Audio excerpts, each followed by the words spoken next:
The trick here is to take a yarn that is much thinner than the yarn that you plan to use for your project. If your working yarn is already thin enough, then use sewing thread.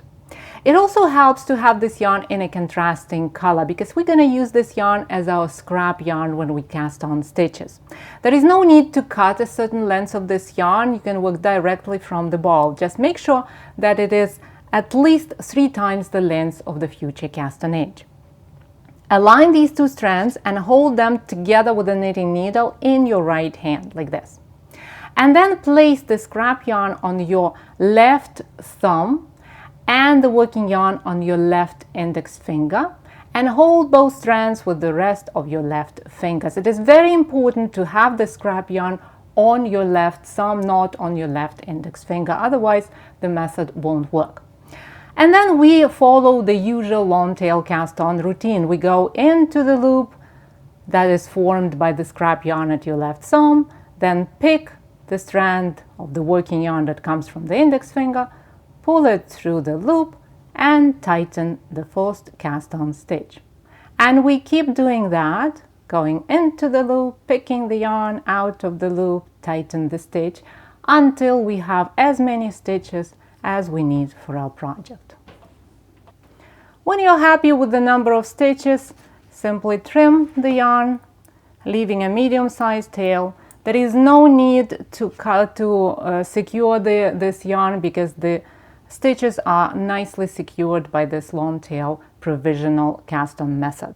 If it is a seamless project, then arrange these stitches for working on the round. If you're working back and forth, then turn your work and start to work on the first row or round of the project according to the pattern instructions. My swatch will be made in simple stockinette stitch, so I'm knitting all stitches one by one.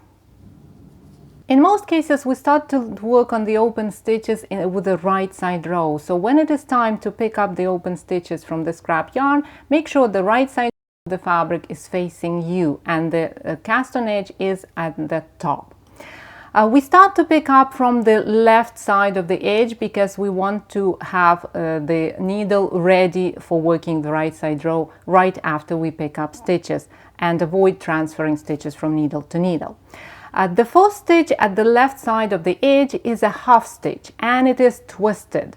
So we insert the needle from front to back into that stitch and we make sure it stays twisted. We do not untwist it. So we go into that stitch front to back. We're always going to go front to back into each stitch. So once we are in that stitch with the needle, we trim the yarn tail really close to the fabric and discard it. And that makes it easy for us to unravel the scrap yarn and release this stitch.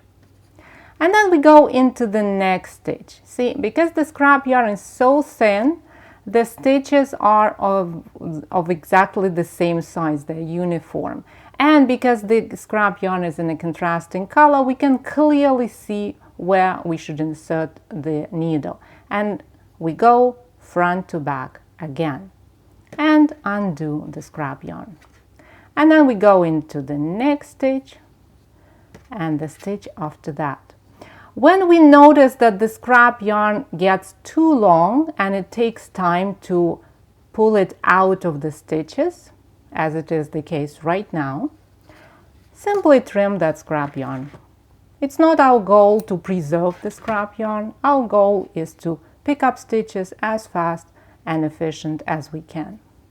And cutting the yarn here and there makes it much faster for us to release these stitches. And we go like this, stitch by stitch, picking up every stitch that was sitting on the scrap yarn. The last stitch will be the yarn tail. Simply ignore it, just let it hang there.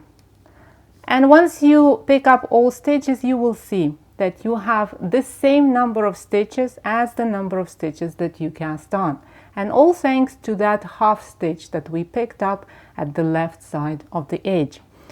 You will also notice as you work a few rows that this row does not stand out because the stitches are uniform and they were kept safely on the scrap yarn buy this long tail provisional cast on, and we get all that without any need to use crochet hook or any other special tool, and even without any need to learn a new cast on method. Long tail cast on kept those stitches perfectly safe for us. If you find this tutorial helpful, please subscribe to my channel and click the bell icon to be notified every time I publish a new video. Happy knitting, my friend. I'll talk to you in the next tutorial.